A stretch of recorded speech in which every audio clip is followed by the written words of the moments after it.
Hey, what's up, guys? My name is Salman Zubairy, and welcome back to the SD show. So we recorded like 5 to 6 episodes by now, but at the end, like the ending episodes, the most recent episodes, there have been some audio quality issues, and we're working to sort of fix that. And this will sort of be a solo podcast today. And the coming episodes, we are investing in equipment, we are investing in other stuff, software and whatnot, so we can sort of control the audio quality issue. Since having this platform is really sort of a blessing where it can reach a lot of people, I'll meet people that I haven't seen in like a long time, and they'll be like, yo, I've seen you doing that podcast, keep that up and stuff like that. And it really helps me out a lot, obviously, that encouragement, but also to see that platform is reaching many components of the community. It's reaching many parts of the community where my voice might not have been known before. Since you guys know, I've always been speaking out about one issue or the other, but sometimes it was not given a sort of structure when I'm speaking about it on Snapchat or my social media or whatnot. But now with this platform, I have structure. I can speak about whatever I want and reach as how many people as I want. So let's get started today, right? We have a multitude of topics today in store. More specifically, we'll be talking about sort of the domestic violence issue that sort of, basically is a huge part of our communities. It has been a huge part of our communities. A lot of people feel it's taboo talking about this because, it's going to take away that smile from your face. But it's really important to address these issues so we can work together on like a solution. So obviously let me first mention the other sort of topics we're going to talk about. We're also going to mention when we're part of sociological systems, community-wide systems, and you can take this example for a mosque, for a school, for like a community center, what sort of issues are rampant within those centers. And I'm going to be talking about some issues that are rampant in my local community centers, local mosques, what I've seen, and what is being sort of enforced within these communities, enforced within the youth, and why people are not doing anything to sort of curb this. So those are the topics that we'll be talking about. And before we get into that, I just want to say that I have no religious credibility. I'm not a scholar, none of that sorts. I'm not saying that, before I discuss these issues, I'm a perfect man. I have my own vices, I have my own flaws, but I'm going to be talking from a general scale, from like a, sociological perspective. What are these issues that are sort of, rampant, and what needs to be addressed? So let's get into it, right? Domestic violence, especially what I've seen growing up in a South Asian country, in Pakistan, it was huge. They, I think they had a legislation for introducing a women's rights bill where, they were going to add this clause in that, if you were to sort of engage in domestic violence, you would face like jail time or something like that. But I don't think it ever got passed. It might be part of Pakistan's legal system now, but obviously how the enforcement of these bills go. They're basically not enforced. I'm not saying that this issue is just rampant within the South Asian community. This issue has been present within the Arab community as well.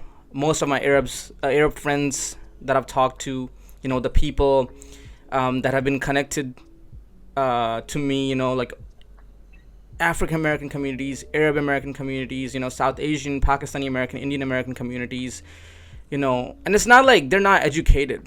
Everybody that I talked to that had this problem within their household had a degree. Their parents had degrees.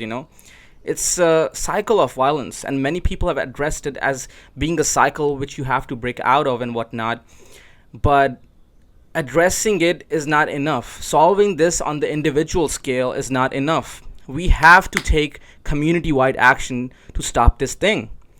And I'll go to mosques, right? I'll go to mosques, I'll hear these Jummah khutbahs, and these mosques that first of all run on donations, okay? I don't know why these community leaders and imams, muftis, whatever, they get stuck with this intoxication of power that now they have this control of the community. Now they have control of the center, so they're going to enforce and put out whatever they want to. No, it's not your center. It's the people's center. It's the community's center. It's the community's mosque. This is running with the donations of the people, okay? This is running with the donations and the money of so many people that you guys gather money from during those long fundraising nights, those long fundraising sort of programs. You gather all this money, say, oh, you're serving the community and whatnot, but are you really serving the community when you put your ideas first instead of what's plaguing the community? And I'm not gonna sort of point fingers at one mosque or one center or the other. Not everything can be perfect. Obviously there's gonna be flaws of a community, of like these centers, of individuals and whatnot. But obviously when you recognize a problem, the recognition of something is the first step to solving a problem. So I get so mad, because I really promote these mosques, I really promote my faith, and I really promote these centers that, people should go out of their way to donate to these centers, to go to their programs, and really involve themselves within the community.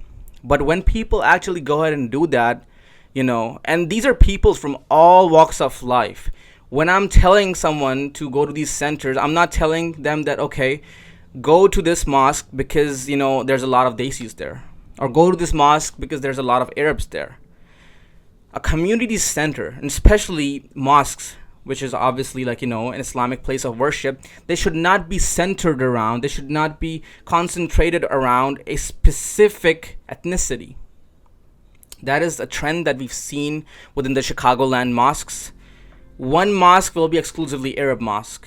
One mosque will be an exclusively Desi mosque, and whenever they ask to sort of bring other people to this community, bring other people to that sort of mosques, like their inner community, like the mosque's own community, there will be issues because, like, well, why do people not address our issues? Why do people not address the issues that are going on within our own ethnicity? Because obviously whoever the imam is, whatever their ethnicity is, they know the issues of their ethnicity better than the other ethnicity. But these issues, sometimes they're not just limited to ethnicity. They're limited to an entire system of faith. Not limited, but they're sort of expansive around all systems that exist within our faith. And, you'll see sort of similarities, sort of parallels existing between those systems. For example, I was at this mosque in Ramadan. Obviously not going to name which mosque I was at. But this person who was, he came to that mosque. And this was a mosque exclusively Desi, as some people call it and whatnot. But this Arab person, right? He came to one of the programs. He was praying there. And while the talk was going on, like he was hearing everything. And after he finished his prayer, that guy came up to the imam or the mufti or the speaker that was there. And he started, saying that, why don't you guys speak for Palestine? And what really surprised me is what the speaker did next. And that speaker, obviously, he was the leader of the community, so-called leaders that we have, instead of many people being there and holding each other accountable, having checks and balances. It's important to have checks and balances. If one person or two people are going to control an entire center or entire mosque, how are they going to be held accountable? Okay, how are they going to be held accountable for putting their ideas first instead of putting community first instead of their own individual egos? Anyways, that leader or that speaker sort of dismissed his ideas. He spoke in a really dismissive tone. I cannot understand Arabic. I don't know what sort of conversation they had in Arabic next, because the speaker asked oh, where are you from? He said Palestine, and then he started talking to him in Arabic, and he did not address the Palestinian issue or what the center is doing. What sort of efforts the center is making for speaking about Palestine or confronting this issue. And And just to be, sort of really transparent here, that center, when the Masjid al-Aqsa, the Mosque of Aqsa, when it got attacked 2 years ago, I remember it was Ramadan, they had special prayer, like they had like, something, I forgot what specifically it was, but they made like special du'as for Palestine and whatnot. And obviously he could have mentioned that. He could have spoken about, oh yeah, we like, sort of sympathize with the Palestinian issue and whatnot, but he just dismissed him. And that guy left, that Arab guy left. And that's why, these centers or these mosques, some of these mosques are so exclusive to certain ethnicities, since their issues are not being addressed. And this is really a failure in the community-wide system that we have within these mosques. Why? Like, did the Prophet ﷺ did not say that, an Arab does not have a superiority over non-Arab, and a non-Arab does not have a superiority over, over an Arab. So basically, what we have within these mosques or within these community centers is, when you sort of make it exclusive to an ethnicity, you're not really standing for the Muslim community. You're just standing for that ethnicity itself. You have to really include everyone and, sort of speak. And obviously, you have to understand, when you talk about these issues, that there's going to be impacts. People will listen to you. There are so many people listening to you. So many people came to your program, to sort of better their faith.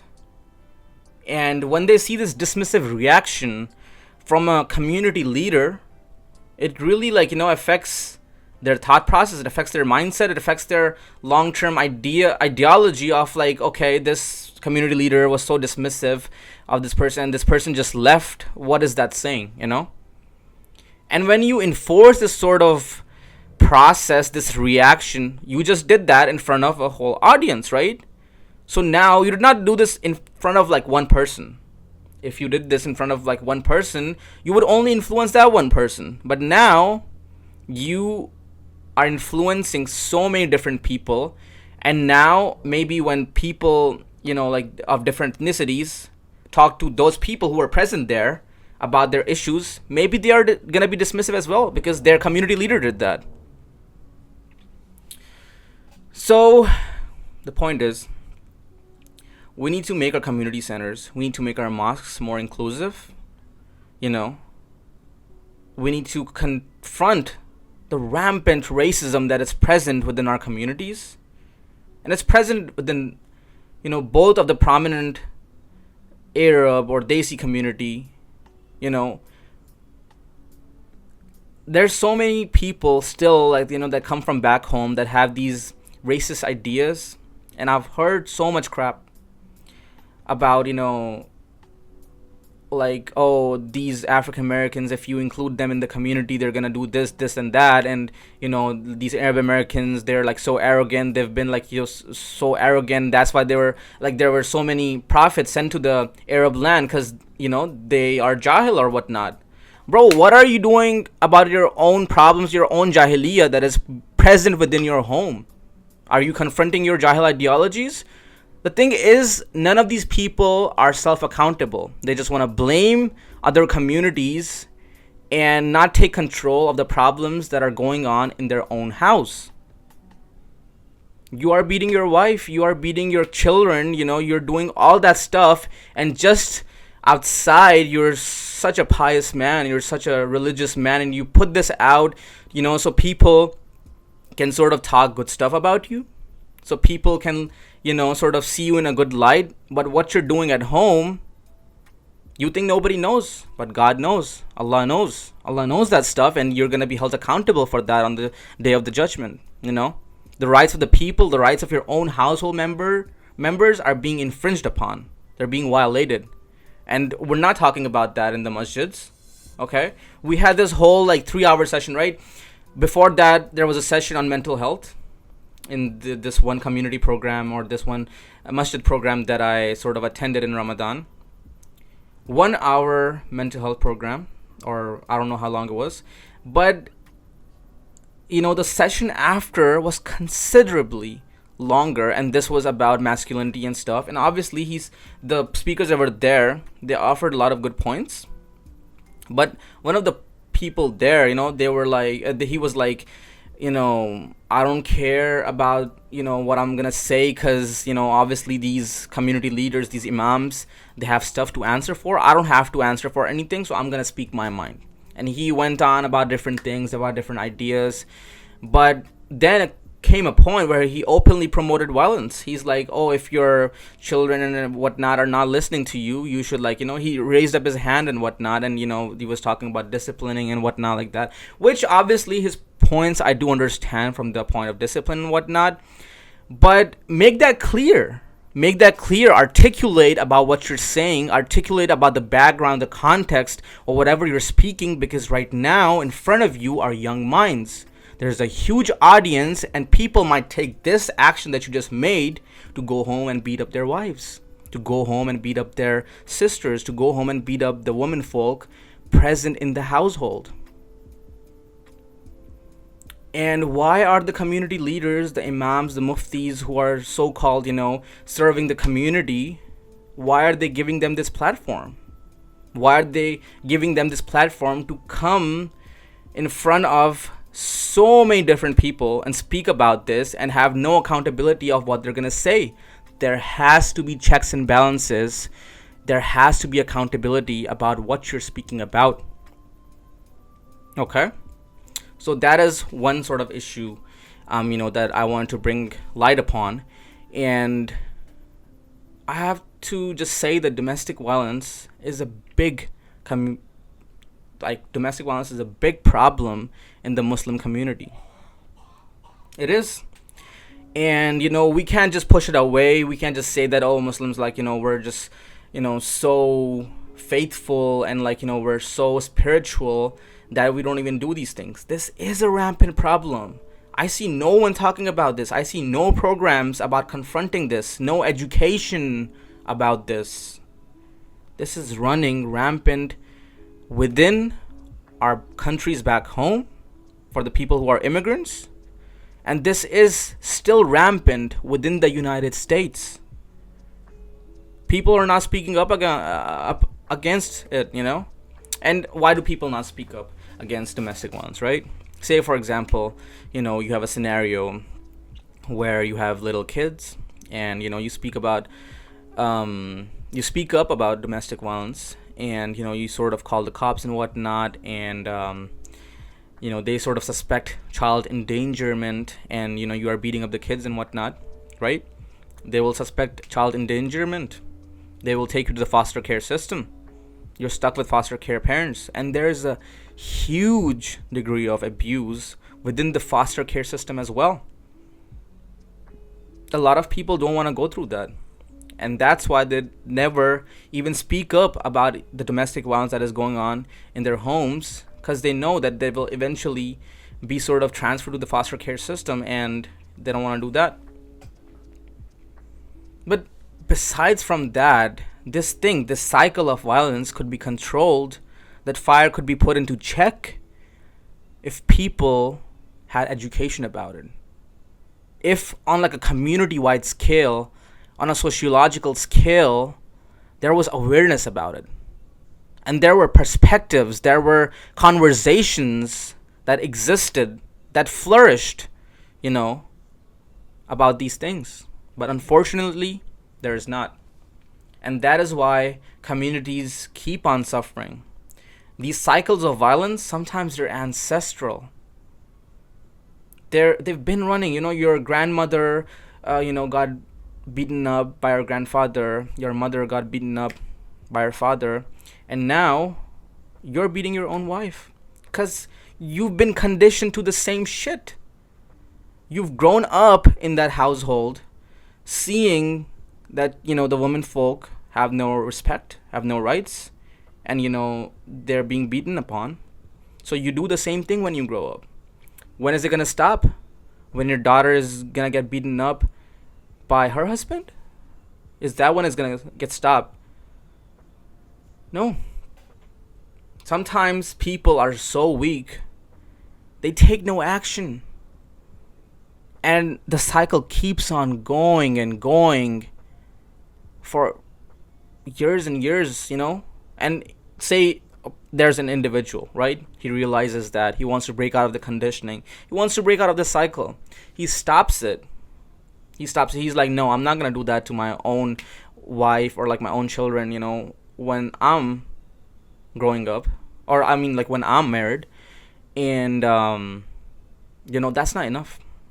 On an individual scale, it's not enough. We need community-wide action on this. Okay? That is one thing. And I've seen so many, even like youngsters, so many people, that were like a little bit older than me. I'm 21. They were a little bit older than me. Or they were, many years younger than me. And then I've had conversations with them on this, and they'll sometimes, obviously when the conversation gets really deep, there's vulnerability shared from both sides, and then someone will tell me that this goes on in their home and whatnot. Some people have openly defended that practice, that beating up your wife is okay. 14-year-olds, 16-year-olds, what's wrong with you, bro? So when I talk about education, it's really important to understand that a lot of people don't understand how conditioning works, how the trauma that you sort of carry from your childhood, you can project that within your own relationships, within your own marriage, and within your own sort of bonds with other people as well. And obviously conditioning and, these sort of, terms are part of psychology. And there is not any sort of understanding, very little to none understanding of psychology in the education systems back home.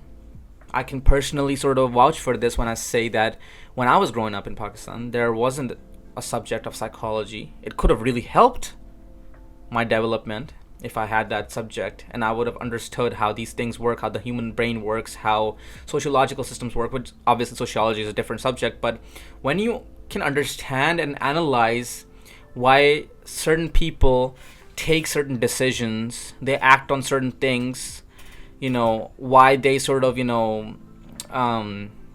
engage in abusive behaviors, when you can understand that and have, sort of education about that, you can transfer that education, to other people. You can have conversations about it, and that's really important.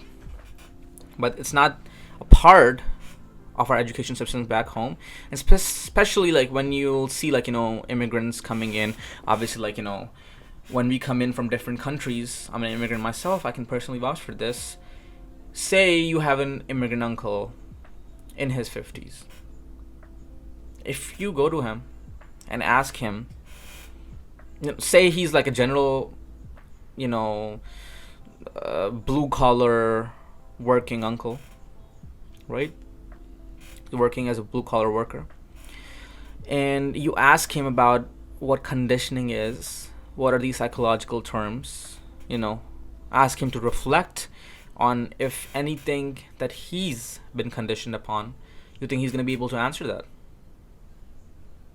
And I'm not saying, I'm literally generalizing this, right? But say, and I can say that majority of people that are coming from the education systems back home do not understand psychology. They don't understand conditioning. They don't understand traumas. They don't understand how you can project it. They don't understand, even like what the consequences of their racist ideas, the consequences of, violating their household members' rights. What are the consequences of all of that? They don't understand that because they've never been educated about it. They don't recognize it, It's a foreign thing. And especially mental health too. Majority of the people, I can say, who've come from the education systems back home do not recognize mental health as an issue. They don't recognize the problems that go on, and they don't understand how to treat them, and how to sort of, sympathize with the person who's suffering from those issues. But anyways, right? When we have these problems, when we have these issues, there needs to be education about it. And if that education has not been a part of that person's education system back home, or even here they haven't dabbled into that, the community needs to step up. The community leaders need to step up and do something about it. I see all these centers being built up. I see these seminaries being built up. Why is there not a research center which can survey people, which can sort of, collect information on the statistical data of different issues and track them from our community? What are the number of people that have faced domestic violence in their lives? Limit that to a specific community, our community, and collect data on that. When you don't have data, when you don't know what's going on, when you do not have facts and figures, when you don't have the numbers, you're not going to be able to solve an issue. Because when you have that data, when you have that statistical sort of significance about specific things, about specific topics, then you can really commit to changing that. You can sort of put out education there. You can track the efficiency of that education or that material or that program that you're putting out as well. Have people do a survey after they've attended that program. There needs to be data collection in order to solve big issues present within our community. Now, the next topic that I want to talk about is sort of discrimination based on national origin. Okay. Say you're a kid, you're an immigrant kid who came to the United States in his early 20s or even his teenage years. Now, you're trying, obviously, for most people, when you come to the United States, it can be a culture shock, right? Completely different society. Norms are different. Certain ideologies are different. Certain ways of going about things is different. And now, obviously, conformity is a part of human nature. When you conformity can be a part of human nature in different ways. For this specific topic, I'm talking on the general scale. I'm talking when you come from one society to a completely different society. Obviously, there are some things that you will need to conform on. You're not going to adopt all the ideologies of that system or those systems that are present within the new country, but there are some things, some behaviors that you have to conform with, right? So say, going back to the example of that immigrant kid, you came here in your early 20s, teenage years, whatever. Now you're trying to conform or fit in, as many people sort of term it, with the rest of the community, with the rest of the people. And obviously there is this need within human beings to be validated, to seek approval. And we can sort of dismiss it that, oh no, I don't seek validation, and I'm just so away from this system, and I don't care what people think and whatnot. But in a subconscious way, you do. People want to be liked, that's a part of human nature. Now say you have that same thing. You just came here, you want to be liked, you want to make friends, you want to fit in the community, you want to even rise up within the community. There are certain things you're conforming with. There are certain things that you cannot conform with. Why? Because you did not grow up with them. There are certain, types of music, maybe there will be like a sort of difference in the dialect or the way you're speaking, And that may sort of continue for the rest of your life, or you may sort of like, conform to within those things as well. But certain things maybe will stay with you. And when that difference is noted by the people who are already present here, by the, sort of people who are, way deep into the melting pot of the United States, because obviously this is a melting pot culture, right? This is not a white man's culture. This is not a black man's culture. This is not an Asian man's culture. This is not an Arab man's culture. This is not a Muslim man's culture. This is a melting pot. Even if you're a really significant part, a really like deep part of the Muslim community, the Arab community, the Desi community, whatever community you're a part of, there are going to be other systems sort of influencing you, And obviously with the internet, the power of influence ranges even beyond that. You can be getting influenced with various ideas, positive or negative in nature, even while sitting in the most religious of countries, right? So, anyways, when that difference is noted by the people who are already present here, they might discriminate. Because when there are differences, people are not really sometimes ready for the differences when they see them. And when they'll see something that is drastic from their own behaviors, they might not like it. They might call you out. They might make fun of you. And that is present on a community-wide scale as well. And that is present in this culture that we have within the United States as well. Because every sort of community has this thing. Say you come from an Arab country. Same scenario. You're in your teenage or early 20s. And now you are trying to be a part of an Arab community. Most of those people in that community are people that have been brought up here. There will be differences at the end of the day.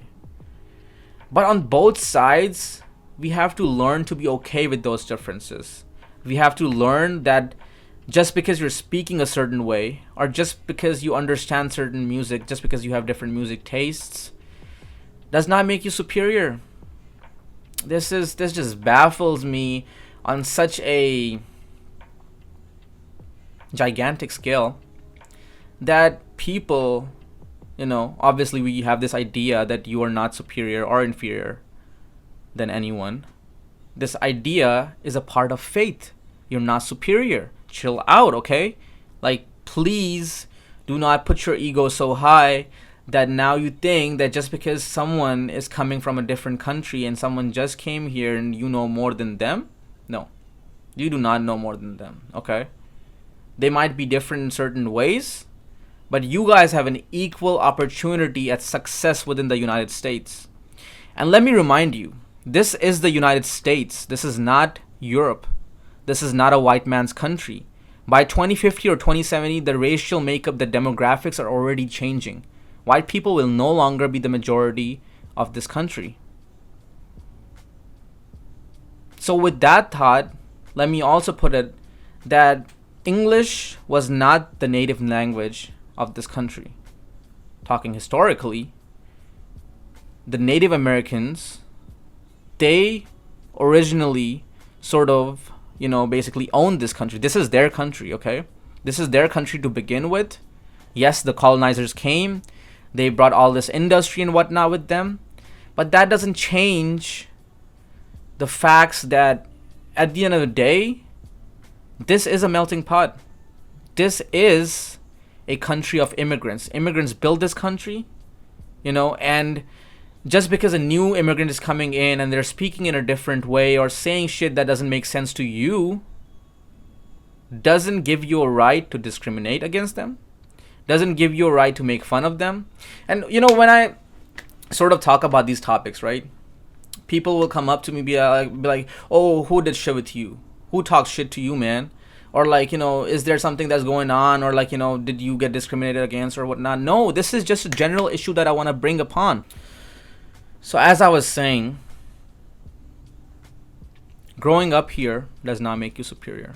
Growing up there does not make you superior. Because we'll have some people, some immigrants from back home too, think that, the Americans here, the Americanized people, they're stupid, they don't know certain things. They don't have financial knowledge, or, they haven't grown up in humble circumstances. That's why, they don't know how to be like, smart about their finances and whatnot. That's not true.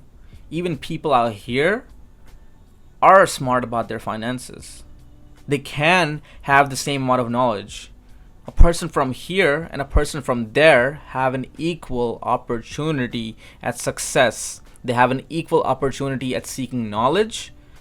And just because you grew up here or there doesn't mean that, you're going to process knowledge in like, a different way, and now you're going to be above everybody. That's not true. So I just wanted to make that clear.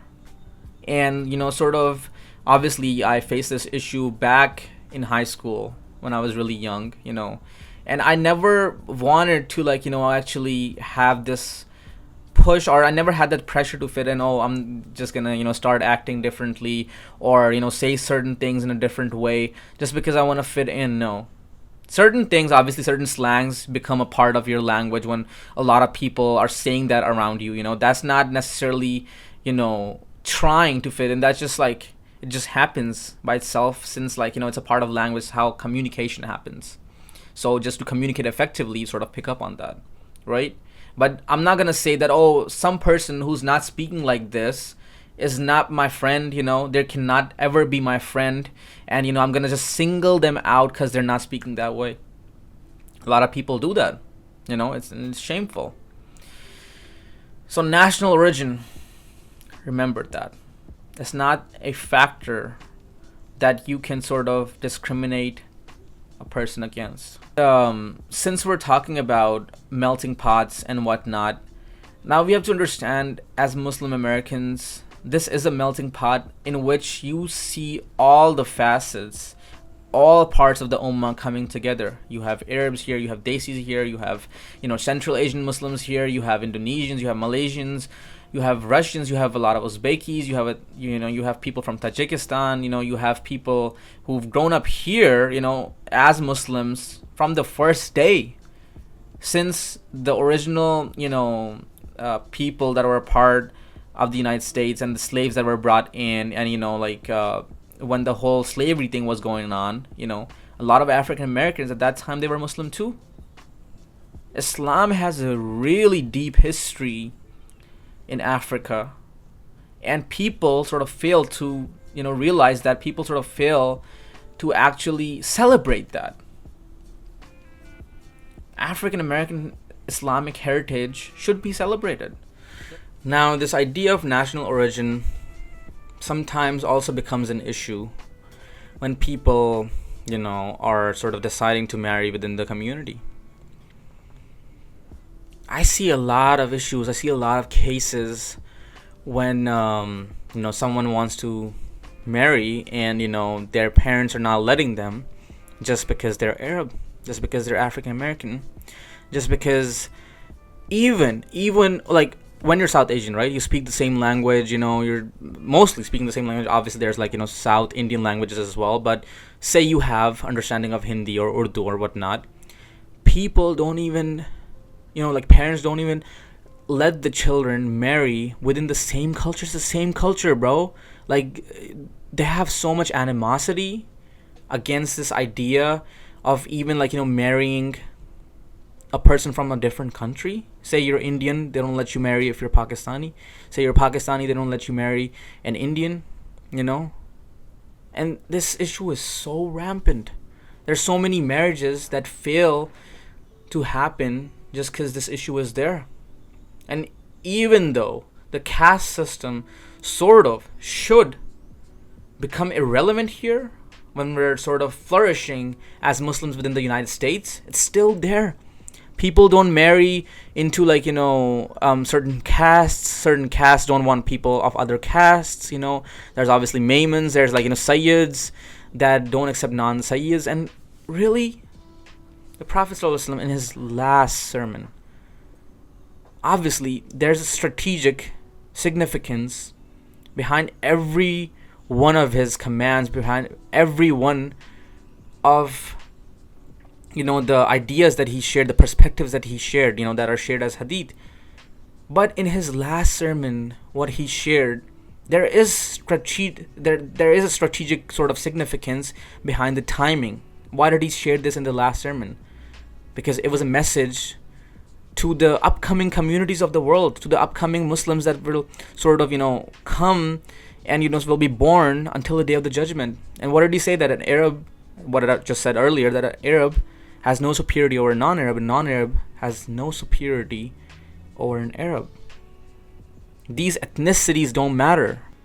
So when you stop your children marrying into different cultures, just because you have animosity against that culture, just because you have stereotypes within your mind, ingrained deep within your mind, that you fail to confront, it's just, you're not going to be a follower of Sunnah, you're not going to be a follower of Hadith if you sort of act that way, if you have these ideas. That is discrimination at its finest. Because at the end of the day, we're supposed to be an ummah, we're supposed to be one. By having these intercultural marriages that are from different cultures, ethnicities, whatnot, when we have this, we build oneness. We build oneness within the community. We build sort of unity within the community. Because now your children are going to be growing up with both cultures. But what is the main idea going to be same? What is that one variable that is going to be same? The most important variable, and that is of faith. That is of being Muslim. Personally talking, obviously I'm Muslim. That's why I'm sharing this idea. That personally, I want this idea to be propagated. I want this understanding that marrying into a different culture is not going to give you just additional problems. Language barrier, you're obviously within the United States, if you're, say, even if you're an immigrant, right? If you're in your youth, you're gonna capitalize on speaking the English language, and you're gonna sort of build strength on that.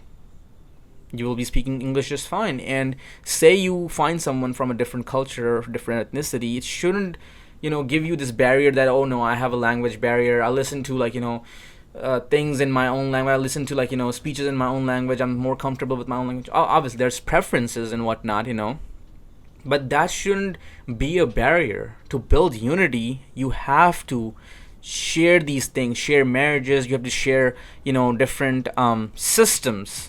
Obviously, marriage is a system, right? You have to share systems within these cultures, within these ethnicities, within people that are following that same variable, that are following the same faith. But only thing that is differing is where they came from. That shouldn't be significant. So obviously, when we're sort of discussing the solutions to these systems, it's not a one answer solution. It's not, oh, I'm going to talk about it today, you're listening to this, and it's immediately going to be solved.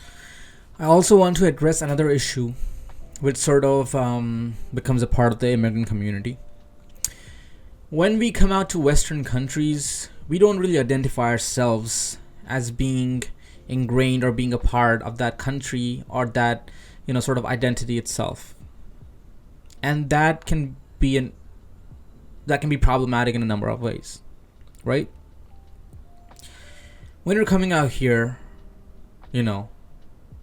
depending on how long you plan to stay, but say your plans are to sort of establish yourself here, have kids here, and now your kids are going to be growing up and you're going to have generations here. You need to understand that if you're coming to America, you are going to be an American. Okay? You cannot be, always shitting on America and being oh, I'm not a part of this community, I'm not a part of this country and whatnot. Yeah, it has its problems. Yeah, we donate, so much aid to Israel or whatnot. We have, so many economic, things that many people might not agree with. But at the end of the day, it's your identity. Who's going to change it? You are going to change it. Your generations are going to change it. Okay? We need to commit ourselves to understanding that if we're living in a specific community, if we're living in a specific country, we are a part of that identity. And we need to do everything on our own accord to change things up and to make things better within whatever we are living in, within wherever we are existing. You're not going to be able to change stuff in Pakistan. You're not going to be able to change stuff in Syria. Right now, you're living in America. Okay? And if there's problems here, if there's stuff that you don't agree with, speak up against it. Speak up against it. Do something about it. Have perspectives. Have like a voice out there and platform yourself. Nobody can platform you but yourself. And there's so many ways to platform yourself nowadays, where you can just speak to a camera and have that perspective be shared with millions. Or depending on how the algorithm sort of, pushes you, it might not be millions, it might be just a couple hundreds. But whatever it is, if you're living within the United States, and I've, had this conversation with many people who won't like to be a part, who, when they see this flag in my room, they're like, why do you have the American flag in your room? Because I am a part of this country, okay? I benefit from this country every day. All these resources, all this electricity. In Pakistan, we didn't even have consistent electricity. Here, I have consistent electricity, and it's a blessing, I'm not gonna just throw away that blessing, or I'm not gonna, say that, okay, since, America is, has relations with Israel, or has relations with, another country that we might not agree on an ideological basis, I'm now gonna talk shit about the entire country itself, just sabotage my identity. No, you're eating here, you're benefiting from all the systems here, you have comforts here, you are here, so be a part of it. Embrace your location, embrace whatever community you are in, embrace the country itself. Your generations are going to be here, they are going to grow up with this American identity, this idea of the Constitution, of these legal systems existing. Checks and balances, separation of powers may not be the best, and okay, we can go into so many political conversations about it, but at least those systems are there. For where I came from, those systems weren't there. And it's a huge blessing that these systems are here. I know about my rights. Over there, where I came from, they don't teach you about your rights. So if you get beaten upon, if you, sort of get your property taken away, you probably don't even know what are your rights or what you can do about it. That is the case for many situations, for many countries, for many people. And so, going through the education system here, learning from all these things, where I am today, and where, God has given me a chance to be a part of this country, I want to serve it eventually, because this is my country. And I will serve it in whatever way I can, by sort of helping the community, by serving the community. Even if you're helping, any single person out here, that is beneficial to the community as a whole, because say you benefit him in like a temporary way, right? You're also benefiting maybe in some way his family, maybe in some way his future kids and whatnot, because that piece of information, that piece of knowledge, that idea of that specific help that he got from you, he might use it in a number of ways and attain success from it. There is this old Chinese proverb that they say, I don't know if it's an old Chinese proverb, but it's a part of, sort of this literature that exists around sayings and whatnot, that if you feed a man, wait, let me remember how exactly it went. I think it was something like, if you feed a man for a day, you help him for like one day, but if you teach that man how to feed himself, you sort of feed him for like a lifetime. So I'm not saying the exact thing right. I know it was something different. Like there's an element with fish. If you teach a man how to fish, you feed him for like a long time, but you guys get the point, right? So don't just help someone temporarily. Help them understand the system. Help them sort of adopt a system. If you help them adopt that system of where you're getting your knowledge from, or where you're getting your monetary benefit from, when that system is sort of ingrained within their lives, then you help them on a permanent basis. You feed them for a lifetime. And their generations might, sort of benefit from it. So that is my point. And that is something that we should all strive to, and be a part of bigger change that way. And with that said, we're concluding this podcast here, and thank you so much for listening to me. We'll be back in another episode with a guest where we're going to be sharing new ideas, new topics, and a lot of information. And hopefully all this information that we share, this knowledge that we share, can benefit you in some way, can sort of at least lead you to reflect on certain things that might exist within your own life. All this conversation that I had about community-wide change, about psychology, about maybe domestic violence is not an issue in your home, but maybe it's an issue in your friend's home. Or maybe there's other cycles of violence or cycles of abuse or cycles of even mistreatment of each other that exist within your own house or within your own community that now you can reflect upon. Now you can have perspectives on, And if someone's struggling through it, that you can get yourself informed. You can understand these things from an in-depth perspective and help them in that way. Help them seek help or whatever it is. Now you have that ability to reflect upon things and do something about it. And that is my intention from having this conversation. So thank you so much again for listening to me. And I'll see you guys in another episode. SC out.